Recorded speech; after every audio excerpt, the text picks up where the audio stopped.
అందరికీ హాయ్ అండి. Welcome to Sakhi sweet home. ఈరోజు వీడియో సగ్గుబియ్యం సేమియా పాయసము. ఈ కొలతలతో ఈ విధంగా చేయండి. చిన్న చిన్న టిప్స్ ఫాలో అవుతూ చేశారంటే కొత్తగా చేసినా కానీ రోజంతా చిక్కబడకుండా ఇలా చాలా బాగుంటుంది. ఈ విధంగా ఒకసారి ట్రై చేసి చూడండి. చాలా అంటే చాలా రుచిగా ఉంటుంది. ముందుగా ఇక్కడ నేను ఒక బౌల్లో ఒక హాఫ్ కప్పు సగ్గుబియ్యం తీసుకొని ఒకసారి కడుక్కున్నానండి. ఇలా ఒకసారి కడుక్కున్న తర్వాత ఒక కప్పు నీళ్లు వేసుకోవాలి. దీంట్లో ఒక కప్పు నీళ్లు వేసుకొని ఒక హాఫ్ అన్ అవర్ నాననివ్వాలి. అరగంట నాననిస్తే సరిపోతుంది. చూడండి నానిపోయినాయి. ఇలా నానబెట్టుకుంటే తొందరగా ఉడుకుతుంది సగ్గుబియ్యము.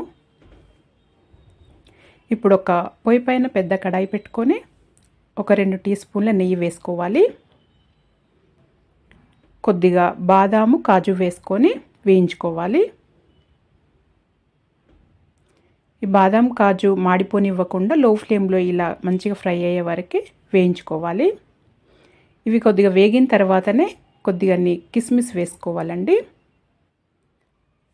కిస్మిస్ వేసుకొని ఇవి కూడా ఇలా వేగితే సరిపోతుంది. మరి ఎక్కువగా మాడిపోయినట్టుగా వేయించుకోవద్దు వీటిని. ఇలా వేగిన తర్వాత ఒక గిన్నెలోకి తీసి పెట్టుకుంటున్నాను. అదే నెయ్యిలో ఒక హాఫ్ కప్పు సేమియా వేసుకోవాలి. ఈ సేమియాను కూడా లో ఫ్లేమ్లో మంచిగా వేయించుకోవాలి. కలర్ వచ్చే వరకు వేయించుకోవాలి.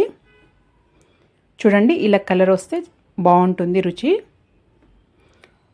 ఇలా కలర్ వచ్చే వరకు వేయించుకొని ఈ సేమియాను కూడా వేరొక ప్లేట్లోకి తీసి పెట్టుకుంటున్నాను.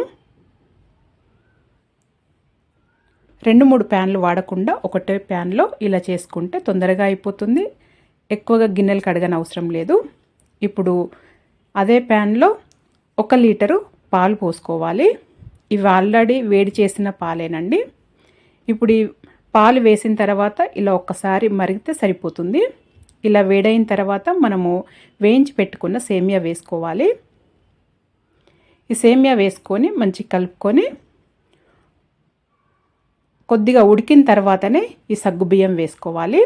ముందుగా సేమియా ఉడకాలండి. సగం ఉడికితే సరిపోతుంది. సేమియా సగం ఉడికిన తర్వాత మనం నానబెట్టుకున్న సగ్గుబియ్యం వేసుకోవాలి. ఈ సగ్గుబియ్యం వేసుకున్న తర్వాత మూత పెట్టేసి లో టు మీడియం ఫ్లేమ్లో మధ్య మధ్యలో చెక్ చేసుకుంటూ ఉడికించుకోవాలి.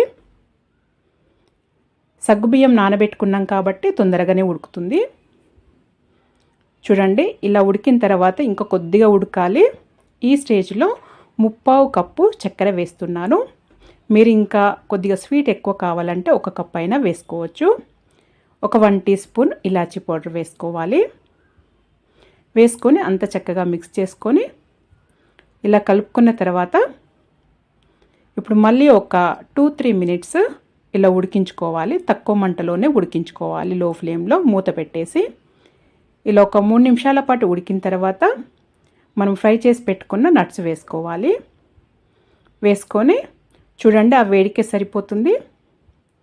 కన్సిస్టెన్సీ ఇలా ఉండాలండి. ఇలా ఉంటే చల్లారిన తర్వాత ఇంకా కొద్దిగా చిక్కబడుతుంది. ఈ స్టేజ్లో స్టవ్ కట్టేయాలి. ఇప్పుడు కింద దింపేసి చల్లారిని చూడండి. చల్లారిన తర్వాత కూడా ఇలా చిక్కబడకుండా చాలా బాగుంటుంది. ఇలా వేడివేడిగా సర్వ్ చేసుకోవచ్చు, లేదా చల్లారిన తర్వాత అయినా సర్వ్ చేసుకోవచ్చు. రోజంతా కూడా ఈ కొలతలతో ఈ విధంగా చేశారంటే రోజంతా కూడా ఇలాగే ఉంటుంది. చిక్కబడకుండా చాలా రుచిగా ఉంటుంది. ఈ విధంగా ఒకసారి ట్రై చేయండి. ఇంట్లో అందరికీ నచ్చుతుంది. స్వీట్ తినాలనిపించినప్పుడు కానీ ఏ పండగలకైనా ఈజీగా చేసేయచ్చు. ఈ విధంగా మీరు కూడా ఒకసారి ట్రై చేసి మీకు ఎలా వచ్చిందో నాకు తెలియచేయండి. మీకు కనుక ఈ వీడియో నచ్చినట్టయితే లైక్ చేయండి, షేర్ చేయండి, సబ్స్క్రైబ్ చేసుకోండి.